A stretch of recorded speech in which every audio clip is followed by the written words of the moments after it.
नमस्कार दोस्तों, सान स्टडीज़ में आपका स्वागत है। आप जिस तरीके से जानते हैं क्वारंटाइन जो है 2 हफ्तों के लिए बढ़ा दिया गया है। तो हमारे इस चैनल में अब तक एक भी इंग्लिश प्रैक्टिस सेट हमने नहीं डाले थे। तो ये पहला इंग्लिश प्रैक्टिस सेट रहेगा आपके लिए और क्वारंटाइन का आप फ़ायदा उठाएँ, जितना हो सके ऑनलाइन आप पढ़ाई करें। तो मैं इसी के साथ अपना क्वेश्चन पेपर सेट शुरू करता हूँ, जो कि यूपी टेट और सी टेट के बेस में रखते हुए हमने बनाया है।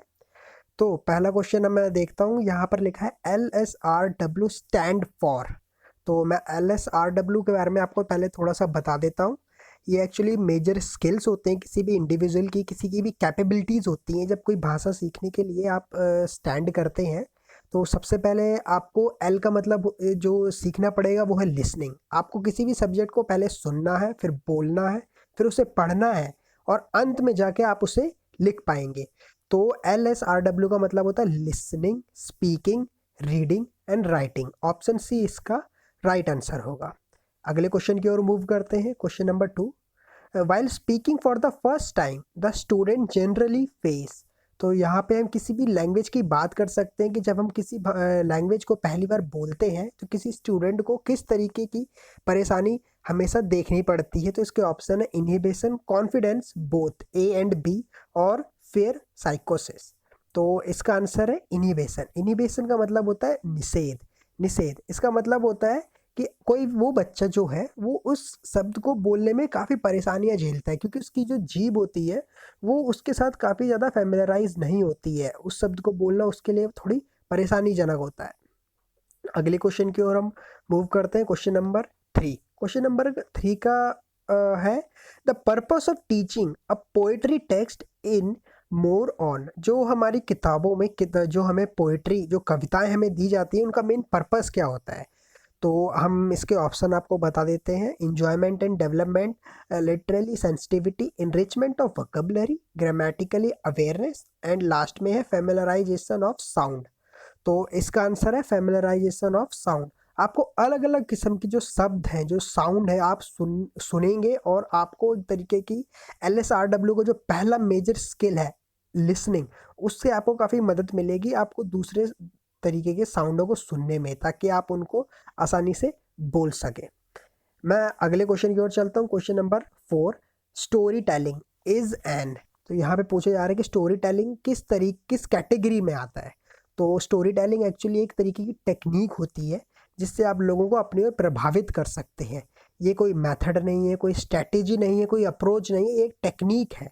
जो कई लोग किसी भी कहानी को बहुत अच्छे तरीके से सुनाते हैं, कई लोग उसी कहानी को बहुत बोरिंग कर देते हैं। ये एक तरीके की टेक्निक है जो सीखी भी जा सकती है। अगले क्वेश्चन की ओर मूव करते हैं। The behaviourist learning is based on. तो यहाँ पे हम किसी के भी बिहेवियर को लेके हम बात कर रहे हैं कि अगर किसी के बिहेवियर को लेके अगर पढ़ाई की जाए तो उसके सबसे ज़रूरी चीज़ क्या रहेगी, उसका बेस क्या होगा, वो होता है इंटरेक्शन। इंटरेक्शन का मतलब होता है बातचीत करना। जब आप किसी का बिहेवियर जानना चाहते हैं या फिर कुछ सीखना भी चाहते हैं किसी और के थ्रू, तो इंटरेक्शन के थ्रू आप काफ़ी कुछ जान जाएंगे। डिस्कशन के लिए हमें कोई एक मुद्दा चाहिए। कोडिंग डिकोडिंग इससे कोई लेना देना नहीं। स्टिमुलेशन रिस्पॉन्स भी इसका ऑप्शन नहीं होगा। इसका आंसर होगा इंटरेक्शन, बातचीत करना। क्वेश्चन नंबर 6 की ओर हम मूव करते हैं। क्वेश्चन नंबर 6 है grammar translation method is not useful when the class is. यहाँ पे किसी क्लास के ऊपर ग्रामर ट्रांसलेशन की बात चल रही है कि अगर ग्रामर ट्रांसलेशन किसी क्लास में किया जाए और उसका कोई मतलब ना हो तो वो किस तरीके की क्लास होगी। तो यहाँ पे 4 ऑप्शन है, heterogeneous, homogeneous, overcrowded, full of, mediocre student. तो मैं लास्ट से शुरू करता हूँ। Mediocre student. मीडियोकर स्टूडेंट मतलब होता है एक रेंज का स्टूडेंट या कॉमन रेंज का स्टूडेंट, जिसको हम कहते हैं आम बच्चे। तो यहाँ पर ग्रामर ट्रांजिशन इजीली काम करता है। ओवर क्राउडेड में एक ही कैटेगरी के बच्चों को भले ही उनकी संख्या ज़्यादा हो, लेकिन अगर आप उन्हें कुछ ग्रामर ट्रांसलेट करके सुनाते हैं तब भी वो बातों को समझ जाएंगे। होमोजेनस मतलब होता है एक ही कैटेगरी के बच्चे, जिनको एक ही तरीके का रहन सहन हो या एक ही तरीके की चीज़ें उन्होंने सीखी हो। हेट्रोजेनस थोड़ा सा अलग हो जाता है। इसका मतलब होता है कि जब बच्चे अलग अलग जातियों से लिए जाते हो, अलग अलग कैटेगरी से लिए जाते हो, उससे हम कहते हैं हेट्रोजेनस क्लास या हेट्रोजेनस स्टूडेंट। तो वहाँ पे ग्रामर ट्रांसलेशन का कोई मतलब नहीं होता जहाँ पे हेट्रोजेनस क्लास रखी जाती है। मैं क्वेश्चन नंबर 7 लेता हूँ। क्वेश्चन नंबर 7 है English in India is a language used. तो यहाँ पे पूछा जा रहा है कि या यहाँ बताया जा रहा है कि भारत जैसे देश में इंग्लिश जो लैंग्वेज है वो किस चीज़ के लिए इस्तेमाल होती है। तो यहाँ पे बहुत अच्छे ऑप्शन दिए गए हैं। For wider communication, for Prestige symbol, for assessing quality literature. तो मैं इसके आंसर आपको बता देता हूँ कि ऑप्शन ए इसका बिल्कुल हो सकता है, ऑप्शन बी भी बिल्कुल हो सकता है और ऑप्शन सी। यहाँ पे तीनों ऑप्शन इसका आंसर बन सकते हैं। वाइडर कम्युनिकेशन का अर्थ होता है कि आप ज़्यादा से ज़्यादा लोगों के साथ कम्युनिकेट या मेल मिलाप कर सकते हैं।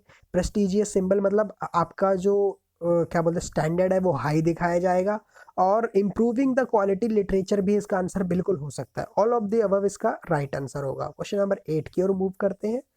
Dash is prerequisite to learning English. Prerequisite का मैं अर्थ बता देता हूँ आपको, आवश्यकता या ज़रूरी। तो हमें जो भी चीज़ ज़रूरी है इंग्लिश सीखने के लिए वो क्या चीज़ है, सबसे पहले आपको चाहिए होगा। तो यहाँ मैं ऑप्शन आपको दिखा देता हूँ एक बार। Motivation, knowledge of grammar, cramming words and their meaning, reading stories. तो अगर आप देखें नॉलेज ऑफ ग्रामर तो आप इंग्लिश सीखते समय आप सीखेंगे, और क्रैमिंग वर्ड आपको ज़रूरत के समय में आप ऑटोमेटिकली उनको याद करते ही रहेंगे, और रीडिंग स्टोरी तो आप इंग्लिश सीखने के बाद रीड करेंगे। तो इसका आंसर आएगा मोटिवेशन। जो मेथड में मैंने किया था अभी, इसको कहते हैं एलिमिनेशन ऑफ ऑप्शंस। आप जो ऑप्शन इसमें डालने वाले हैं, आप अगर उसमें सूट नहीं कर रहा था उसे एलिमिनेट कर दें। इससे नंबर ऑफ ऑप्शंस कम हो जाएंगे और आपके आंसर राइट होने के चांसेस बढ़ जाते हैं। मैं क्वेश्चन नंबर 9 की ओर मूव करता हूँ। Which pair below containing rhyming word. Okay, rhyming word का मतलब होता है सिमिलर साउंड। जिन शब्दों का साउंड एक जैसा सुनाई दे उन्हें कहते हैं राइमिंग वर्ड। तो हम ऑप्शन ए देख लेते हैं, फ्रूट एंड सट। फ्रूट एंड सट एक जैसे बिल्कुल साउंड हमें नहीं सुनाई दे रहे। देयर एंड अपेयर, ये भी थोड़े अलग है। थ्रो एंड डू, ये तो बिल्कुल भी नहीं है। और अंत में है fruit and suit. Fruit suit बिल्कुल एक जैसे शब्द है, इसका ऑप्शन डी हो जाएगा। मैं क्वेश्चन नंबर 10 की ओर मूव करता हूँ। Which word goes together to learn with swimming to form a new word. तो यहाँ स्विमिंग के साथ जोड़ के हम एक नया शब्द बनाएंगे जो कि बिल्कुल अलग हो जाएगा। स्विमिंग का मतलब तैरना होता है, और यहाँ कोई ऑप्शन ए आप देख पा रहे हैं स्विमिंग पूल। जैसे ही हम स्विमिंग पूल देख रहे हैं सीधे हमें पता चल रहा है कि यहाँ पे एक बड़े से क्या बोलते हैं पूल की बात चल रही है जिसके ऊपर पानी भरा जाएगा। तो एक नया शब्द यहाँ बन रहा है स्विमिंग और पूल। पूल का मतलब होता है गहराई वाली कोई जगह। तो यहाँ पे दोनों शब्द मिलके एक नया शब्द बना लेते हैं। क्वेश्चन नंबर 11 की ओर मूव करते हैं। There is a row of green trees dash the road. तो मैं यहाँ पे सीधे आप देख सकते हैं, यहाँ पे आप सीधे सीधे आप एक ऑप्शन ले सकते हैं। बिसाइड नहीं होगा, अमंग नहीं होगा, बाय भी नहीं होगा। देयर इज अ रो, अगर यहाँ पे रो का इस्तेमाल किया गया है इसका मतलब यहाँ सीधी लाइन की बात चल रही है। डैश द रोड, यहाँ बिसाइड नहीं हो सकता, अमंग भी नहीं होगा। अगर रोड के साथ चलना तो अलोंग ही, साथ में, मतलब रोड के साथ में ही एक रो है, सीधी लाइन है पेड़ों की, इसलिए इसका ऑप्शन होगा along, option A. Question number 12 की ओर मूव करते हैं। The bullet struck him in dash foot. यहाँ हमारे शरीर के किसी स्पेसिफिक अंग की बात हो रही है, वो है फूट। तो यहाँ पे जब भी हम किसी स्पेसिफिक वर्ड की बात करते हैं तो हम एक चीज को हमेशा, तो यहाँ पे हम किसी स्पेसिफिक पार्ट की बात कर रहे हैं अपने शरीर के, तो वो है फुट। तो जब भी हम किसी स्पेसिफिक चीज़ की बात करते हैं तो वहाँ पे द लगाया जाता है। तो यहाँ पे ऑटोमेटिकली हमारा ऑप्शन द हो जाएगा। The bullet stuck him in the foot. अगला है इट इज़ टाइम। जब सॉरी यहाँ पे इज़ होगा, यहाँ पे हमारे जो राइटर है उसने थोड़ी सी गड़बड़ कर दी है। जो टाइपर है हमारे वो कई बार ऐसी गड़बड़ कर देते हैं। It is time we dash home. तो इट इज़ टाइम, तो जब भी ये वर्ड आते हैं इज टाइम जैसे शब्द, तो ये हमेशा जो है पास्ट टेंस को फॉलो करते हैं। तो यहाँ पे अगर हम पास्ट टेंस वाला वर्ड देखें तो एक ही है, वो है ऑप्शन है रिटर्न्ड। तो इसका आंसर हो जाएगा it is time we return home. Question number 14 check करते हैं। What worry me most is the following standard of education in India. यहाँ पे एक सेंटेंस लिखा हुआ है कि कोई आदमी बहुत चिंता कर रहा है, कोई इंसान चिंता कर रहा है भारत के गिरते हुए स्टैंडर्ड की एजुकेशन के मामले में।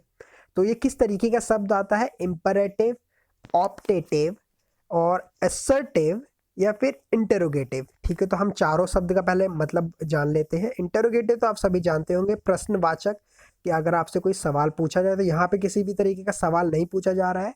असर्टिव मतलब होता है मुखर या दबंगियाई शब्द, तो ये दबंगियाई शब्द भी नहीं है। और एक है इम्परेटिव। इम्परेटिव मतलब होता है कंपलसरी वर्ड, जिसकी ज़रूरत ही ज़रूरत है।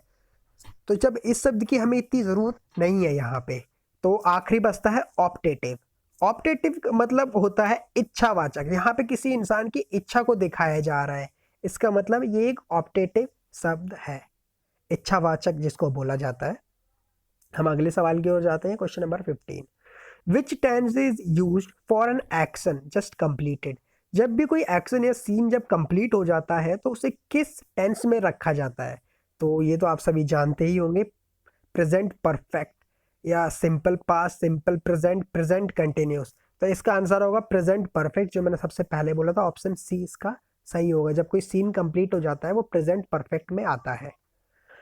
क्वेश्चन नंबर 16 हम लेते हैं। English language has dash consonant. तो आप जानते हैं ए टू जेड के बीच में 26 वर्ड्स टोटल होते हैं, जिनमें से 5 वॉवल्स होते हैं, ए ई आई ओ यू। इन पांचों के अलावा जितने भी सब वर्ड बचते हैं, अल्फ़ाबेट बचते हैं, वो सब के सब कॉन्सोनेंट कहलाते हैं। तो 26 में से 5 अगर हम हटा देते हैं तो ऑटोमेटिकली 21 ही हमारा रिमेनिंग रह जाता है। तो इसका आंसर होगा 21, ऑप्शन ए। क्वेश्चन नंबर 17 की ओर मूव करते हैं। Apart from the 4 language scale, which one of the following has been added to the language skill. 4 तरीके की लैंग्वेज स्किल्स होते हैं, उनमें से एक जो एडेड की गई है लैंग्वेज स्किल में वो है थिंकिंग स्किल। थिंकिंग स्किल अभी सडनली अभी कुछ टाइम पहले ऐड की गई है, फिर कुछ, तो इसका ऑप्शन होगा option D, thinking skill, option D. Question number 18 की ओर जाते हैं। Dash is the opposite of request. आप किसी के सामने रिक्वेस्ट करते हैं, उसका अपोजिट क्या होगा? इसका अपोजिट होगा ऑर्डर। स्कोल्ड का मतलब होता है डांटना, आस्क का मतलब होता है पूछना, स्पीक का मतलब होता है बोलना, और ऑर्डर का मतलब होता है डिमांड रखना। क्वेश्चन नंबर 19 की ओर जाता हूं। While writing a notice the writer should prefer. तो जब भी कोई राइटर नोटिस लिखता है तो किस किस तरीके के वॉइस को प्रीफर करेगा? एक्टिव वॉइस को करेगा, पैसिव वॉइस को करेगा, या किसी भी वॉइस को करेगा, या फिर नन ऑफ दी अबव? तो इसका आंसर होगा पैसिव वॉइस। पैसिव वॉइस को यहाँ प्रीफर किया जाएगा। इसका रीज़न ये है कि ये जो रीडर्स होते हैं उनको बहुत आसानी से समझ में आएगी वो जो लिखा गया है नोटिस, ताकि आसानी से लोग उसे गेन कर सके या समझ सकें। क्वेश्चन नंबर लास्ट की ओर मैं मूव करता हूँ। Question number 20। Study of meaning in a language is known as. तो जब भी हम किसी चीज़ की मीनिंग को पढ़ते हैं तो उसे क्या कहा जाता है? उसे हम यहाँ 4 वर्ड आप देख सकते हैं, सिंटैक्स, सेमेंटिक्स, मॉर्फोलॉजी और लिंग्विस्टिक। तो मैं आपको इसका आंसर सीधा सीधा बता देता हूँ, वो होता है सेमेंटिक्स। सेमेंटिक का मैं आपको अर्थ भी बता देता हूँ, अर्थ विज्ञान इसको हिंदी में बोला जाता है। और इसी के अलावा साइंटेक्स को कहा जाता है वाक्य रचना, और मॉर्फोलॉजी को कहा जाता है आकृति विज्ञान, और लिंग्विस्टिक को कहा जाता है भाषाई। ठीक है, तो इसी के साथ मैं अपनी क्लास ख़त्म करता हूँ। उम्मीद है आपको क्वेश्चन पेपर आसान और बहुत अच्छा लगा हो, और हमारे चैनल को सब्सक्राइब करना ना भूलें। धन्यवाद।